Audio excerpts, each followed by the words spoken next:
सभी को नमस्कार। जीबी एजुकेशन में हम चर्चा कर रहे थे। देखो, सामाजिक विज्ञान का जो नया सिलेबस है उसके अकॉर्डिंग अपन ने दोबारा हर लेसन की चर्चा अपन ने प्रारंभ कर दी थी। लास्ट वीडियो में अपन ने जो पहला लेसन स्टार्ट किया था, एक तो देखो पहले मैं आपको ये बता दूं कि आज के वीडियो में अपन क्या चर्चा करेंगे। एक तो फर्स्ट लेसन जिसकी चर्चा अपन ने लास्ट वीडियो में प्रारंभ की थी, उसका कुछ बचा हुआ पोर्शन है, वो अपन एक तो आज के वीडियो में देखेंगे। और एक जो अपना सेकंड लेसन है, इस सेकंड लेसन मतलब पार्ट 2 की चर्चा भी अपन आज के वीडियो में कंप्लीट कर लेंगे। तो चलो अपन प्रारंभ करते हैं। सबसे पहले तो पार्ट 1 जिसका जो भी अपना बचा हुआ पोर्शन है वो अपन कंप्लीट कर लेते हैं। तो देखो, पहले लेसन में अपन ने मौर्य काल के बारे में जो भी प्रमुख राजा थे, मौर्य वंश में देखो अपन ने बात कर ली थी चंद्रगुप्त मौर्य की, बिंदुसार की, अशोक की अपन ने चर्चा कर ली थी। और मौर्य वंश का जो लास्ट या अंतिम शासक था बृहदत्त, उसकी अपन ने चर्चा कर ली थी। उसके आगे अपन प्रारंभ करते हैं। ये मैंने लास्ट वीडियो में आपको बता ही दिया था कि पहले लेसन में 2 क्वेश्चन तो आएंगे ऑब्जेक्टिव, 1 प्रश्न आएगा 1 नंबर का, 1 प्रश्न आएगा 2 नंबर का। ये मैं कह सकता हूं कि भाई 3 प्रश्न तो आएंगे अपने 1 नंबर के, 1 प्रश्न आएगा अपने कितने नंबर का, 2 नंबर का। अब आगे देखना,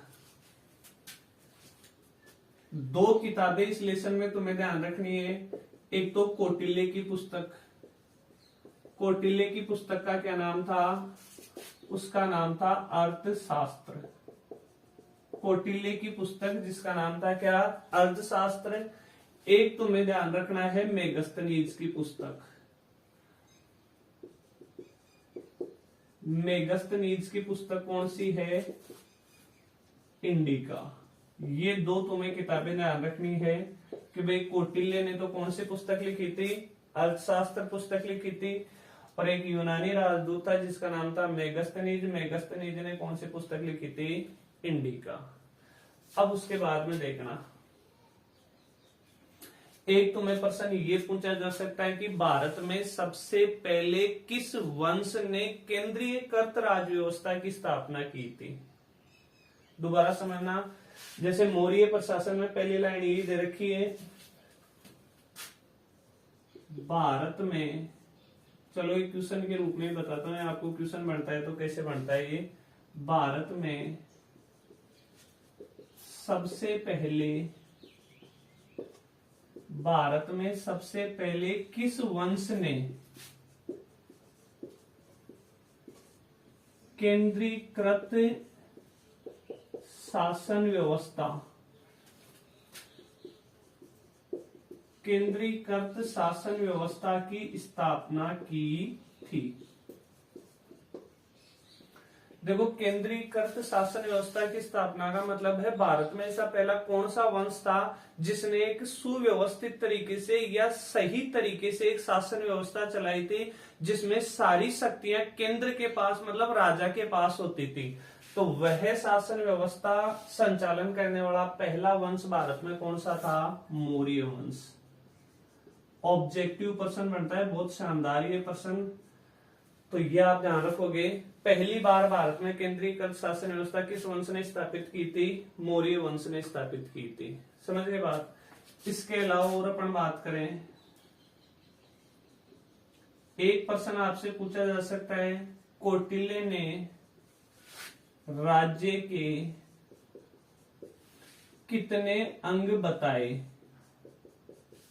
नाम लिखो।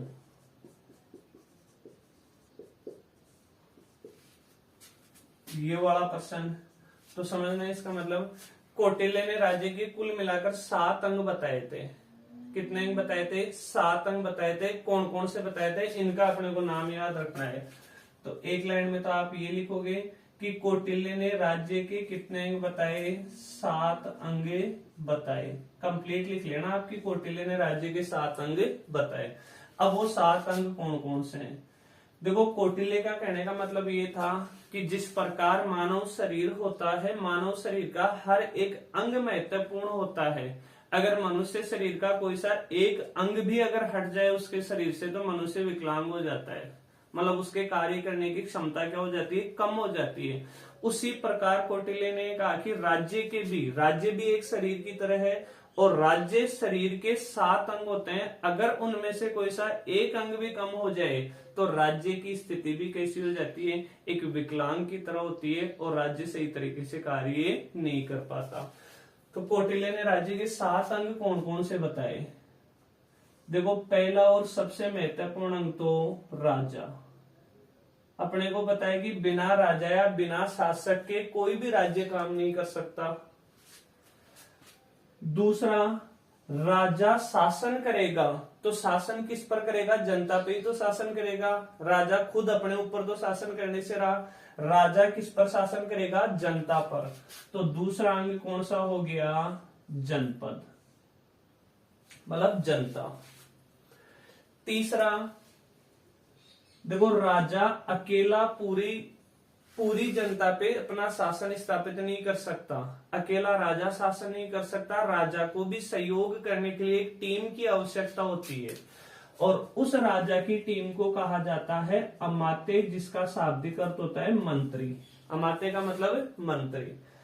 राजा होना चाहिए राज्य में, जनता होनी चाहिए, राजा की सहायता के लिए क्या होनी चाहिए, मंत्री होने चाहिए। इसके अलावा अपन बात करें, राजा के निवास के लिए एक क्या होना चाहिए, दुर्ग होना चाहिए या महल होना चाहिए। तो राजा के निवास के लिए क्या होना चाहिए, दुर्ग होना चाहिए।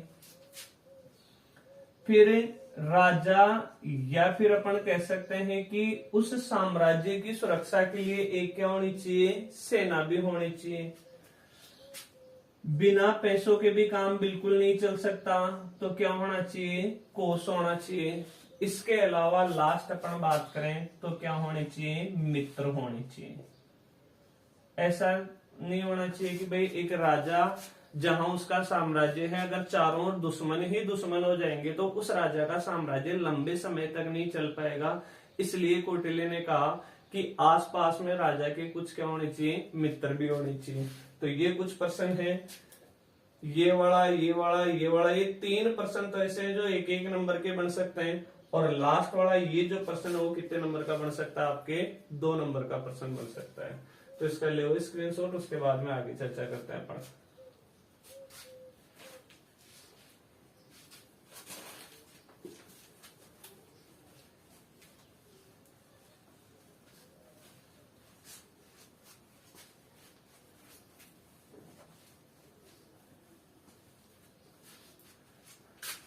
अब देखो, इसके बाद में आता है क्या,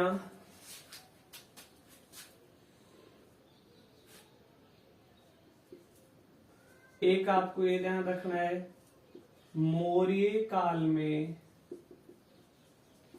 कुल 18 विभाग थे।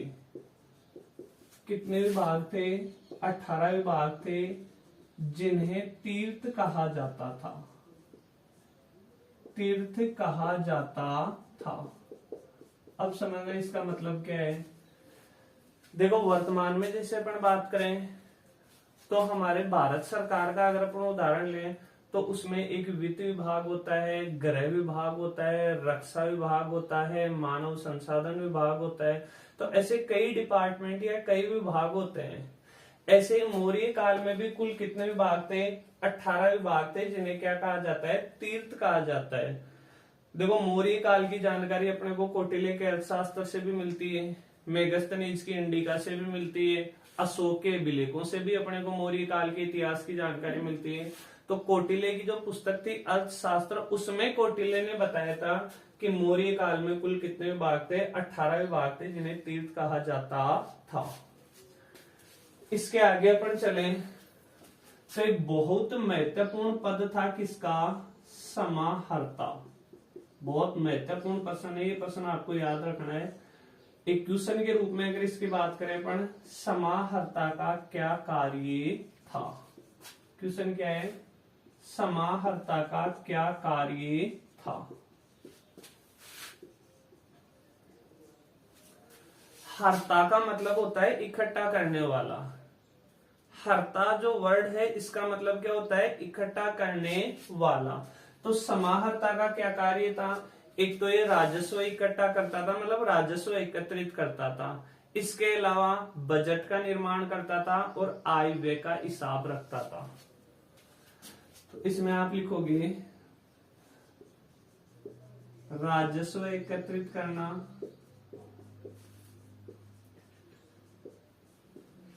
बजट का निर्माण करना,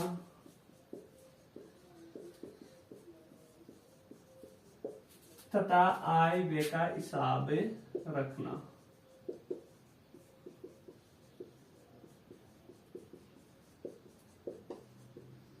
वैसे मैं आपको बता चुका हूं पहले के वीडियोस में कि भाई इनका मतलब क्या होता है। राजस्व का मतलब तो होता है टैक्स, जनता से जो भी टैक्स आता था उस टैक्स को इकट्ठा करने की जिम्मेदारी किसकी होती थी, समाहर्ता की। इसके अलावा बजट का मतलब होता है कि कितनी इनकम है, कितनी आय है, उस आय में से कितना रुपए खर्च करना है। तो आय और व्यय का हिसाब रखना ही अपने आप में क्या कहलाता है, बजट कहलाता है। तो ये एक साथ ध्यान रखोगे, बजट का निर्माण करना तथा आय व्यय का हिसाब रखना। ये सारे कार्य हुआ करते थे किसके, समाहर्ता के। इसके आगे अपन चर्चा करें एक मौर्य काल का प्रांतीय प्रशासन, उसको अपन देखते हैं। तो इसका स्क्रीनशॉट लो, फिर आगे चर्चा करते हैं।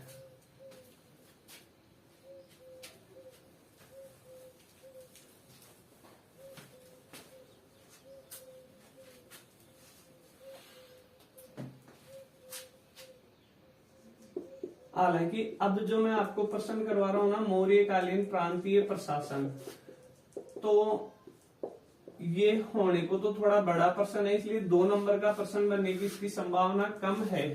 लेकिन फिर भी आपको इसका आंसर याद रखना पड़ेगा। क्यों याद रखना पड़ेगा, उसका कारण ये है कि जैसे मौर्यकालीन प्रांतों की अपन बात करें, प्रांत का मतलब क्या होता है, राज्य। तो मौर्य काल जो है ना, जैसे वर्तमान में भारत में 28 राज्य हैं, वैसे मौर्य काल में कुल कितने राज्य हुआ करते थे, 5 राज्य हुआ करते थे। तो इस प्रांतीय प्रशासन में अपने को एक तो 5 राज्य याद रखने पड़ेंगे और उन 5 राज्य की राजधानी याद रखनी पड़ेगी। तो ये वाला प्रश्न बनने की संभावना कम है क्योंकि ये थोड़ा बड़ा प्रश्न है, लेकिन किसी भी राज्य की राजधानी आपसे पूछी जा सकती है। समझ के बाद, तो इस क्वेश्चन के माध्यम से अपन कौन कौन से 5 राज्य थे, उन राज्य का नाम और उनकी 5 राजधानियों का नाम अपने को ध्यान रखना है। तो एक लाइन तो आप ये याद रखोगे, मौर्य काल में कुल 5 प्रांत थे।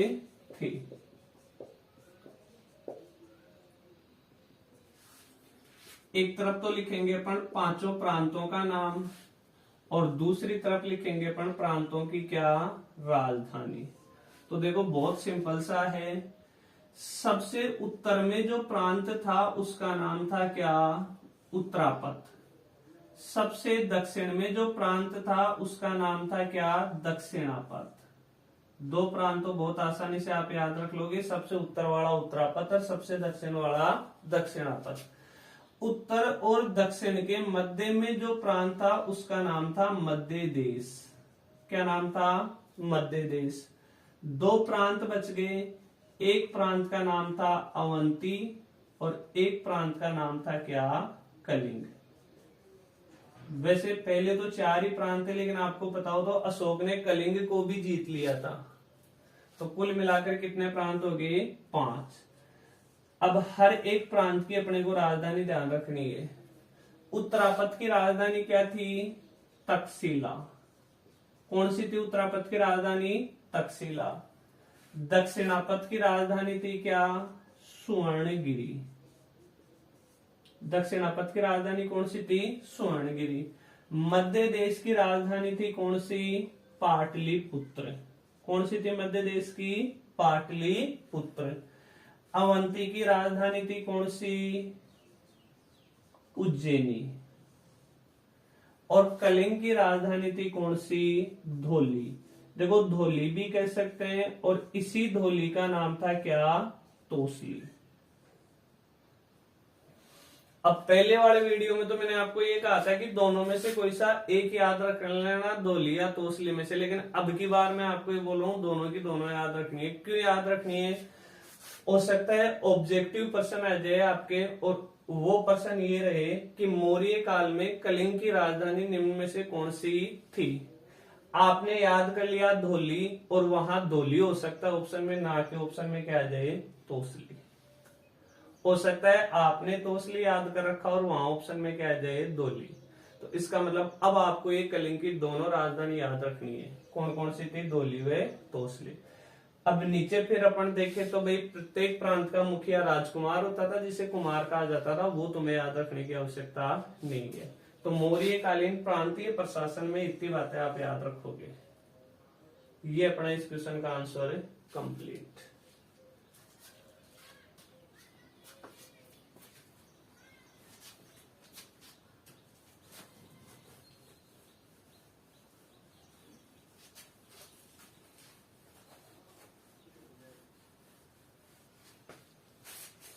अब देखो इसके बाद में नगर प्रशासन, सैन्य प्रशासन, ये आपको याद नहीं करने, क्योंकि ये बड़े प्रश्न बनते हैं। 2-2 नंबर का यहाँ से कोई प्रश्न नहीं बनता, छोड़ ही देना है इनको। तो नगर प्रशासन छोड़ना है, सैन्य प्रशासन छोड़ना है। उसके बाद में न्यायालय। न्यायालय भी देखो पहले तो मैंने आपको कंप्लीट करवाया था, अब पूरा याद नहीं रखना आपको। सिंपल एक छोटा सा प्रश्न इसमें से याद रखना है। मौर्य काल में कुल कितने प्रकार के न्यायालय थे? कुल कितने प्रकार के न्यायालय थे, नाम लिखो। तो इसका आंसर अपने को पता होना चाहिए। मौर्य काल में कुल कितने प्रकार के न्यायालय थे? 2 प्रकार के। 2 प्रकार के न्यायालय थे। कौन कौन से थे? पहला तो था कौन सा? धर्म स्थयी। और दूसरा कौन सा था? कंटक शोधक। तो ये 2 प्रकार के न्यायालय थे मौर्य काल में। पहला धर्म स्थयी और दूसरा कंटक शोधक। ये 2 प्रकार के न्यायालय का सिर्फ अब अपने को नाम ध्यान रखना है। अब इसके बाद में अपन बात करें तो देखो मौर्य काल तो आपका कंप्लीट समझ के बाद। मौर्य काल के बारे में जो भी प्रश्न बनते थे आपके 1 नंबर के या फिर 2 नंबर के, वो अपन ने कंप्लीट चर्चा कर लिए। अब अपन बात करेंगे गुप्त काल को लेकर। गुप्त काल में कौन कौन से प्रश्न बन सकते हैं।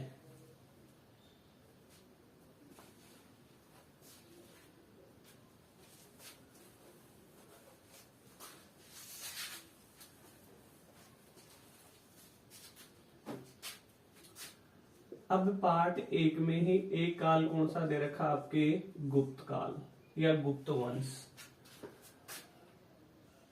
पहला प्रश्न, गुप्त वंश का संस्थापक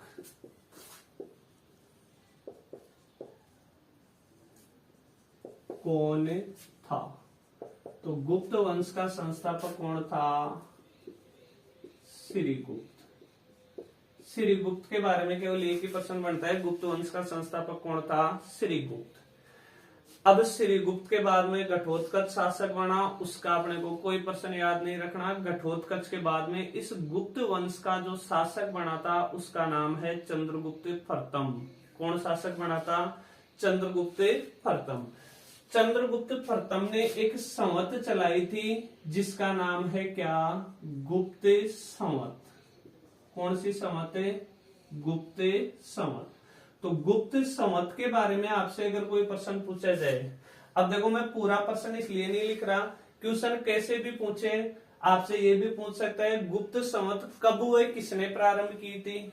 आपसे ये भी पूछ सकता है कि गुप्त संवत क्या है समझाइए। आपसे ये भी प्रश्न बढ़ सकता है कि गुप्त संवत के बारे में आप क्या जानते हो। तो आंसर सबका एक ही लिखना है। तो क्वेश्चन के रूप में आपको सिर्फ ये ध्यान रखना है कि गुप्त संवत के बारे में पूछा जाए तो अपने को क्या याद रखना है। देखो गुप्त वंश का जो शासक था कौन है? चंद्रगुप्त प्रथम। चंद्रगुप्त प्रथम ने 319 ईस्वी में एक संवत चलाई, उसी संवत को क्या कहते हैं? गुप्त संवत कहते हैं। तो अब इसका आंसर लिख लेते हैं अपन। चंद्रगुप्त प्रथम ने 319 ईस्वी में एक संवत चलाई उसे ही गुप्त संवत कहते हैं। उसे ही क्या कहते हैं अपन? गुप्त संवत कहते हैं। बस सिंपल सा अपना आंसर है ये कंप्लीट। ये क्वेश्चन बनता है तो 2 नंबर के प्रश्न बनने की संभावना होती है। 2 नंबर का एक क्यों बनेगा? एक तो देखो इसमें आप सन लिखोगे तो 1 नंबर कंप्लीट है आपके। एक आप किसने चलाई, तो 1 नंबर तो आपके किसने चलाई, और 1 नंबर कब चलाई। समझ के बात? तो चंद्रगुप्त प्रथम के बारे में सिंपल केवल एक ही प्रश्न बनता है। अब चंद्रगुप्त प्रथम के बाद में जो शासक आए समुद्रगुप्त, उसके बारे में कौन कौन से प्रश्न बनते हैं वो देख लेते हैं अपन।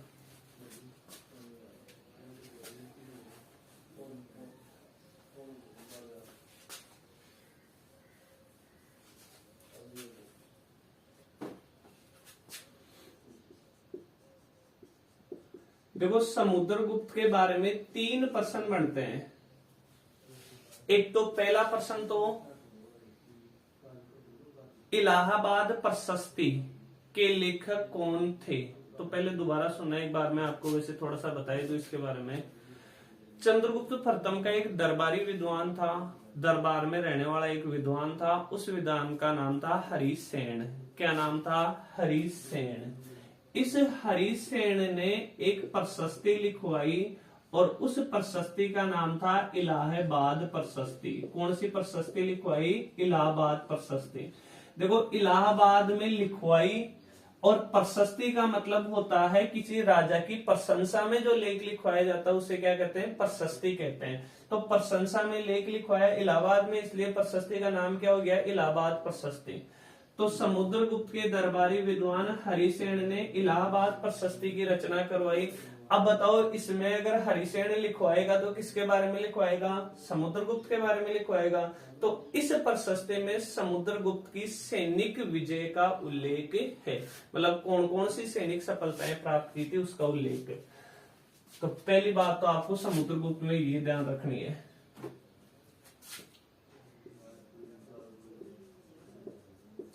समुद्रगुप्त के दरबारी विद्वान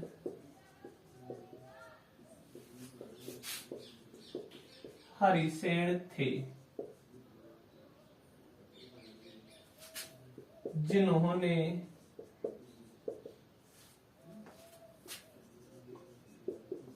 इलाहाबाद प्रशस्ति की रचना करवाई।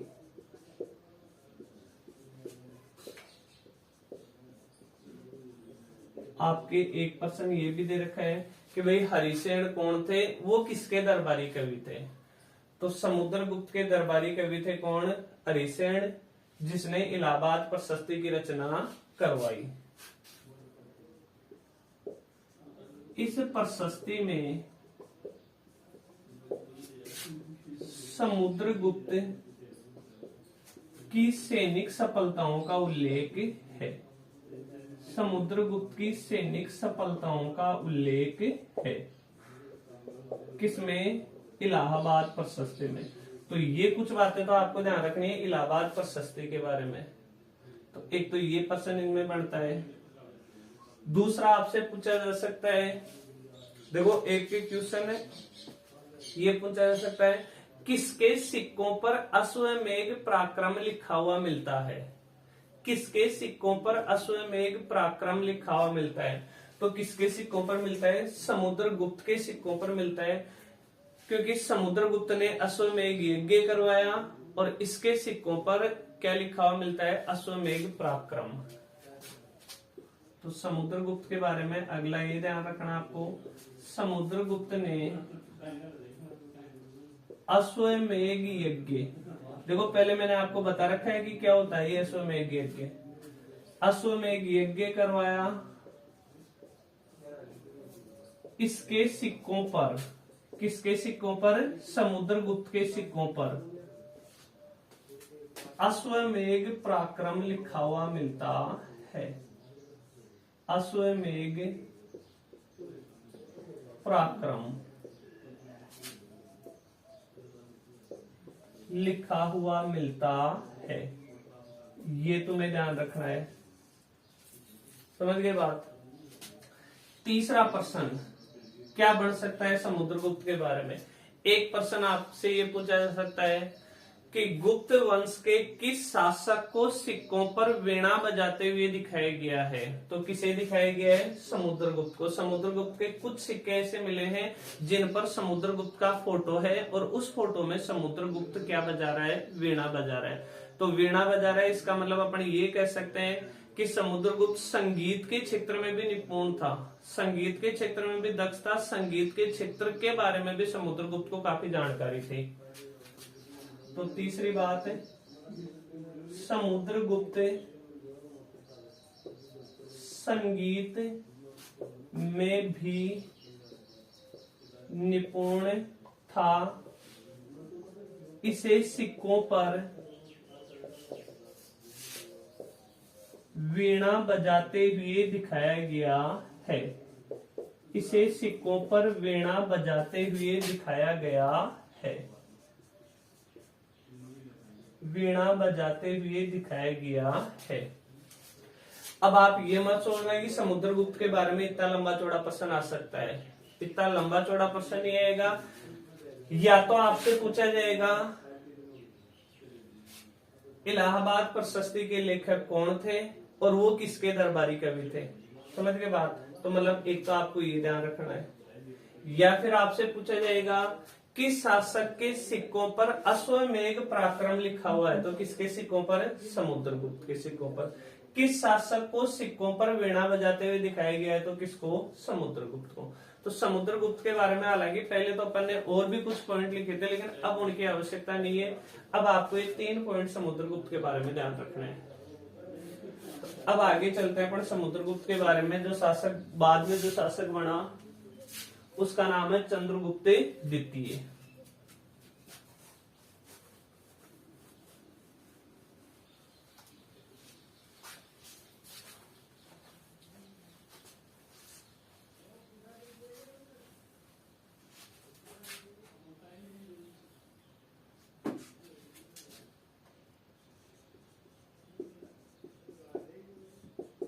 चंद्रगुप्त द्वितीय के बारे में 2 प्रश्न बनते हैं अपने। एक तो कौन सा कि भाई एक विदेशी जाति थी, उस जाति का नाम था क्या? शक। शक जाति पर, शक जाति के साथ युद्ध हुआ था किसका? चंद्रगुप्त द्वितीय का। और इस शक जाति को पराजित किया किसने? चंद्रगुप्त द्वितीय ने। अब जब चंद्रगुप्त द्वितीय ने शक जाति को पराजित कर दिया तो उसके बाद चंद्रगुप्त द्वितीय ने एक उपाधि धारण की थी। उस उपाधि का नाम है विक्रमादित्य। क्या नाम है? विक्रमादित्य। तो एक तो ये ध्यान रखना है, शक विजय के उपलक्ष्य में, शक विजय के उपलक्ष्य में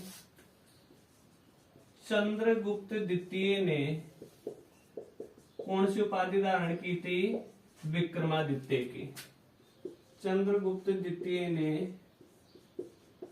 विक्रमादित्य की उपाधि धारण की। एक तो ये ध्यान रखना है सिंपल चंद्रगुप्त द्वितीय के बारे में। दूसरा सुनना, एक चीनी यात्री था, मतलब चीन का यात्री था। कहाँ का यात्री था? चीन का यात्री था और वो भारत में आया था। उसका नाम था फाइयान।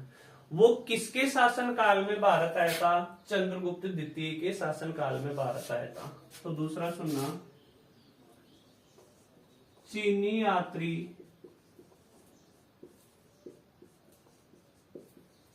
फाइयान, इसको आप ऐसे भी लिख सकते हो, इसको आप ऐसे भी लिख सकते हो, दोनों में जो आपको सिंपल लगे वो लिख लेना। फाइयान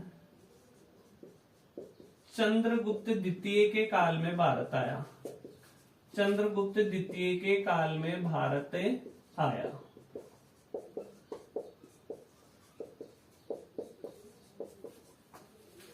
समझ गए बात?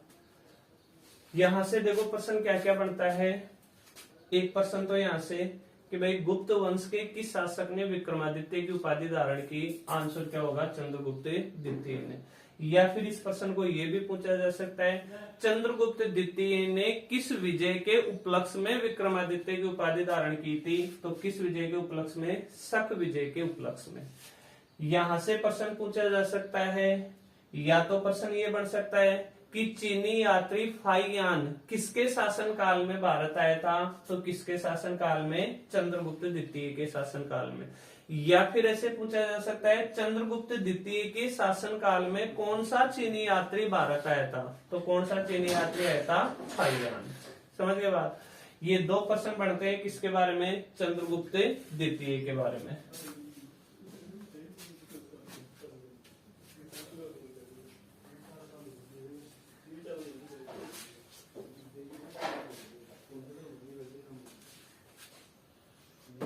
अगला है, अब देखो क्वेश्चन के रूप में लिख देता हूं, कुमारगुप्त महेंद्रादित्य के बारे में सिर्फ एक प्रश्न बनता है, कौन सा, नालंदा विश्वविद्यालय की स्थापना।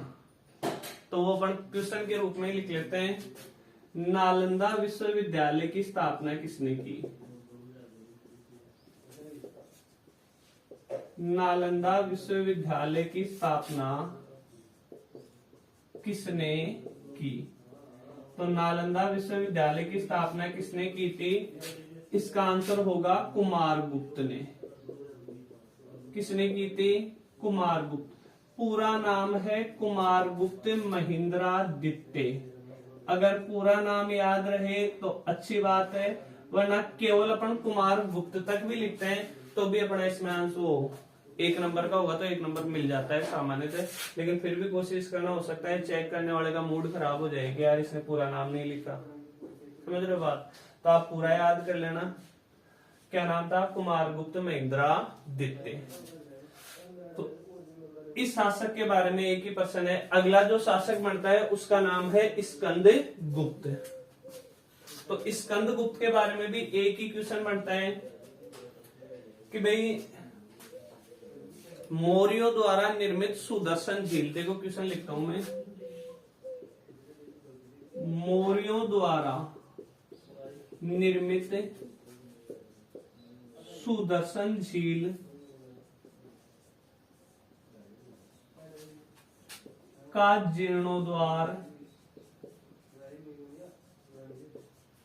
जीर्णोद्धार किसने करवाया। तो अब सुनना, देखो अपने गुजरात में एक जगह पड़ती है जूनागढ़।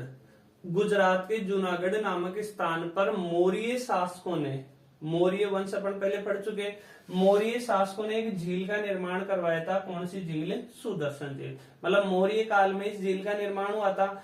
अब उसके बाद क्या होता है कि उस झील की दीवारें टूट जाती हैं। दीवारें टूट गई तो वापस उस झील का पुनः निर्माण कह दो चाहे जीर्णोद्वार कह दो, एक ही बात है। जीर्णोद्वार का मतलब होता है उसकी दोबारा से मरम्मत करवाना। तो जब वो झील टूट गई थी तो उसकी दोबारा मरम्मत किसने करवाई थी, स्कंदगुप्त ने करवाई थी। तो इसका आंसर क्या होगा, स्कंदगुप्त। समझ गए बात। तो स्कंदगुप्त और कुमारगुप्त महेंद्रादित्य के बारे में केवल एक एक नंबर के दो प्रश्न बनते हैं।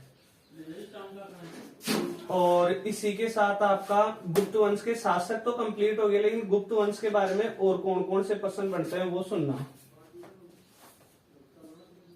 जैसे ये कुछ कालिदास के इनके कुछ नाटक हैं, वो तुम्हारे से पूछे जा सकते हैं।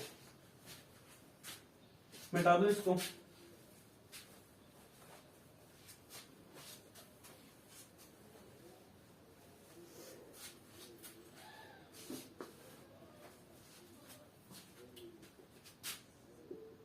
एक तो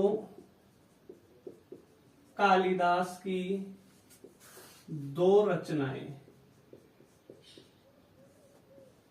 पूछी जा सकती है कि कालिदास की किन्हीं दो रचनाओं के नाम बताओ। तो एक तो है कौन सा, अभिज्ञान शाकुंतलम। ये तो एक नाटक था, समझ के बात। एक तो नाटक लिखा था इसने और एक महाकाव्य लिखा था जिसका नाम था रघुवंशम। ये क्या था इसका, महाकाव्य। जो कि कोष्टक में मैंने इसलिए लिखा है कि भाई अगर कालिदास की दो रचनाएं आपसे पूछी जाए, पहली लिख देना अभिज्ञान शाकुंतलम और दूसरा रघुवंशम। आंसर कंप्लीट है। कोष्टक वाली चीज लिखो तो लिख देना, नहीं भी लिखो तो कोई आवश्यक नहीं है। ये कोष्टक में मैंने इसलिए लिखा है हो सकता है आपसे ये पूछ लिया जाए कि कालिदास के नाटक का नाम लिखो, तो ये वाला, कालिदास के महाकाव्य का नाम लिखो तो रघुवंशम। समझ गए बात। एक मृच्छकटिकम, ये पुस्तक है कौन सी, मृच्छकटिकम। मृच्छकटिकम के लेखक कौन थे, उसका नाम है क्या, शूद्रक। ये पुस्तक है जो किसने लिखी थी, शूद्रक ने लिखी थी। पुस्तक का नाम क्या है, मृच्छकटिकम। Marketing course. पुस्तक का क्या नाम है, मृच्छकटिकम के लेखक कौन है, शूद्रक। चलो 1% और लिख देता हूं, उसके बाद में ये इंक डालते हैं। पण आप आराम से इसका स्क्रीनशॉट लेते रहना। एक पुस्तक है जिसका नाम है मुद्रा राक्षस। मुद्रा राक्षस पुस्तक किसकी है, मुद्रा राक्षस के लेखक, तो मुद्रा राक्षस के लेखक कौन है, विशाख दत्त। ये देखो कुछ रचनाएं हैं और हर एक रचना के लेखक, ये 3 आपको ध्यान रखना है। आप इसका ले स्क्रीनशॉट, फिर आगे की चर्चा करते हैं अपन।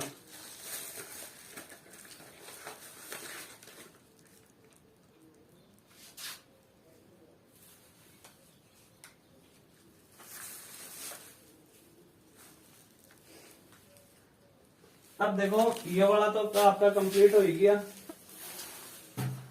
गुप्त काल में देखो इसके अलावा कोई आपके 1 या 2 नंबर का प्रश्न नहीं बनता। और फिर अपन आते हैं वर्धन वंश के बारे में। वर्धन वंश से काफी लंबा चौड़ा दे रखा है देने को तो, लेकिन प्रश्न इसमें से कौन कौन से बनते हैं, सिर्फ 2 प्रश्न बनते हैं, उनकी अपन चर्चा करेंगे।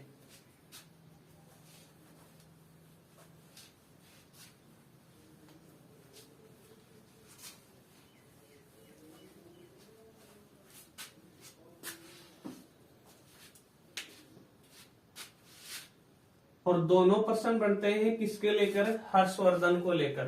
तो एक तो ध्यान रखोगे, एक चीनी यात्री था, उस चीनी यात्री का नाम था क्या, हेन सांग।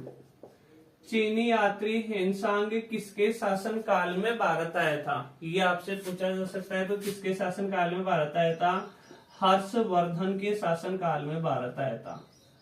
हर्षवर्धन के शासन काल में भारत आया था। अब कंफ्यूज मत हो जाना। एक तो चीनी यात्री फाइयान था, फाइयान तो चंद्रगुप्त द्वितीय के शासन काल में भारत आया था। और एक चीन का यात्री था हेन सांग, जो किसके शासन काल में भारत आया था, हर्षवर्धन के शासन काल में भारत आया था। कंफ्यूज वैसे आप हो नहीं पाओगे, क्योंकि ये है से शुरू हो रहा है तो किसके काल में आएगा, है से शुरू होने वाले शासक के काल में आएगा। तो इसको इसके साथ जोड़ लेना। बच गया कौन सा, फाइयान, वो किसके काल में आया था, चंद्रगुप्त द्वितीय के शासन काल में।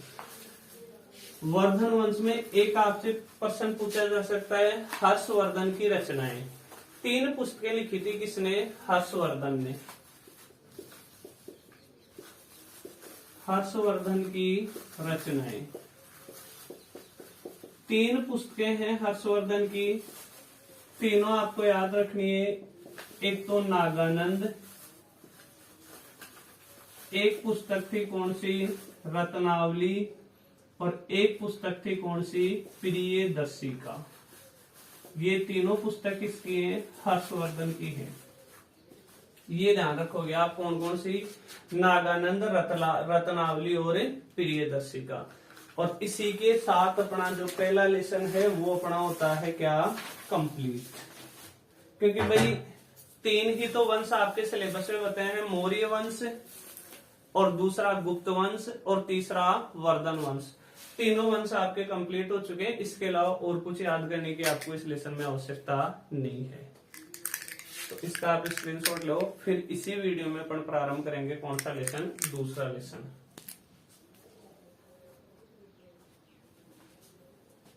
मिनट 5 मिनट का है।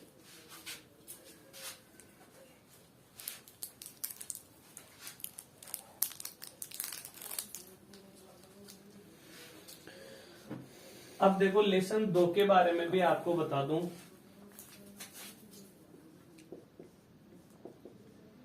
दूसरा लेसन अपने बोर्ड परीक्षा में आएगा कितने नंबर का? 6 नंबर का।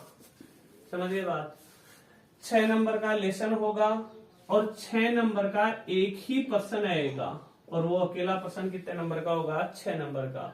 अपनी सुविधा के लिए इस लेसन में देखो क्या कर रखा है, क्वेश्चन तो आएंगे टोटल 3। एक क्वेश्चन आ गया, अगला प्रश्न आ गया, अगला प्रश्न आ गया, बीच में दिया हुआ आएगा क्या? अथवा। मतलब प्रश्न तो आएंगे टोटल कितने? 3, लेकिन 3 प्रश्नों में से अपने को करना है केवल एक प्रश्न। समझ रहे हो बात? तो 6 नंबर का एक प्रश्न अपने को करना पड़ेगा। तो इस लेसन में कौन कौन से 6 नंबर के प्रश्न बनते हैं वो सिर्फ मैं आपको बोर्ड पे लिख देता हूं एक बार, क्योंकि लेसन की चर्चा तो अपनी कंप्लीट हो चुकी पहले। अब समझना इसमें कौन कौन से प्रश्न जो बनते हैं आपके।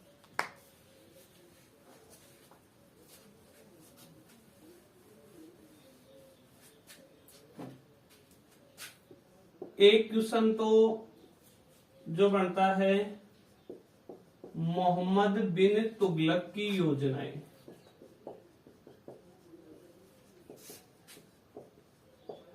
आपको पहले मैंने करवा रखा है, मोहम्मद बिन तुगलक की कुल कितनी योजनाएं थी? 5 योजनाएं थी। 5 योजनाओं में मोहम्मद बिन तुगलक असफल होता है, इसलिए मोहम्मद बिन तुगलक को इतिहास में कहा जाता है कैसा सुल्तान है? पागल सुल्तान। समझ गए बात? तो कितनी योजनाएं थी इसकी? 5 योजनाएं। एक तो ये आपको याद रखना है। दूसरा, इसके अलावा अपन बात करें, एक क्वेश्चन की अपन चर्चा कर चुके शिवाजी का योगदान। तो इसमें अपन ने 5 या 6 पॉइंट लिखे थे। वो 5 या 6 पॉइंट आपको याद रखने हैं किसके योगदान में? शिवाजी के योगदान में। समझ गए बात? एक अपन ने प्रश्न किया था सवाई जयसिंह। सवाई जयसिंह के योगदान को स्पष्ट करें। तो जयपुर का जो शासक था सवाई जयसिंह, इसने कौन कौन सी वेधशालाएं बनवाई थी, ये सब अपन ने चर्चा कर चुके हैं पहले। इसमें भी अपन ने 5 या 6 पॉइंट लिखे थे, वो आपको याद रखने हैं। इसके अलावा अपन बात करें तो एक अपने राजस्थान का वीर शासक जिसका नाम था क्या? महाराणा प्रताप। महाराणा प्रताप को लेकर चाहे कोई प्रश्न पूछा जाए, चाहे हल्दीघाटी युद्ध को लेकर कोई प्रश्न पूछा जाए, आंसर अपना एक ही होगा। क्योंकि हल्दीघाटी युद्ध का अगर प्रश्न आता है तो भी अपने को किसके बारे में करना पड़ेगा? वही महाराणा प्रताप के बारे में। और महाराणा प्रताप का प्रश्न आता है तो भी अपन किसके बारे में करेंगे? हल्दीघाटी युद्ध के बारे में करेंगे। एक लास्ट इसमें प्रश्न आपको याद रखना है किसका? हमीर देव चौहान। जो रणथंबोर का शासक था हमीर देव चौहान, रणमलो रतिपाल उसके जो सेनानायक थे, उसके बारे में अपने को। तो देखो 5 प्रश्न आपको इस लेसन से याद करना है। अगर किसी बच्चे को लगे कि यार 5 प्रश्न अपने से याद कैसे होंगे, आंख बंद करके कोई से 3 प्रश्न भी याद कर लोगे आप तो भी आपका काम हो जाएगा। लेकिन कोशिश करना मिनिमम 4 प्रश्न तो आप याद रखो इस लेसन के। कुतुबुद्दीन ऐबक वगैरह जो थे, बलबन वगैरह थे, वो मैंने पहले ही छुड़वा दिए, क्योंकि भाई उनसे प्रश्न बनने की कम संभावना है। बाई चांस उनसे प्रश्न बन भी गया ना तो 3 प्रश्न आएंगे, 3 में से कम 2 प्रश्न तो इसमें से होंगे ही होंगे। समझ रहे हो बात? तो इन 5 के अलावा 6वां प्रश्न आप याद करने की कोशिश मत करना। समझ गए बात? तो वैसे भी 3 प्रश्न आएंगे, तीनों में से करना अपने को सिर्फ 1 प्रश्न है। तो आप ये 5 प्रश्न अधिकतम याद कर लेना। किसी बच्चे को कम याद हो तो 4 कर लेना, किसी को और भी कम याद हो तो 3 प्रश्न तो आप इस लेसन में से याद कर ही लेना। 3 भी याद कर लेते हैं तो भी अपने तो वहां 3 प्रश्न आएंगे, कोई सा एक अपने को करना पड़ेगा। तो दूसरे लेसन की चर्चा भी अपनी कंप्लीट, और नेक्स्ट वीडियो में अपन एक साथ लेंगे तीसरा लेसन और चौथा लेसन। समझ गए बात? तो नेक्स्ट वीडियो में फिर अपन मुलाकात करते हैं। तब तक के लिए धन्यवाद। जय हिंद, जय भारत।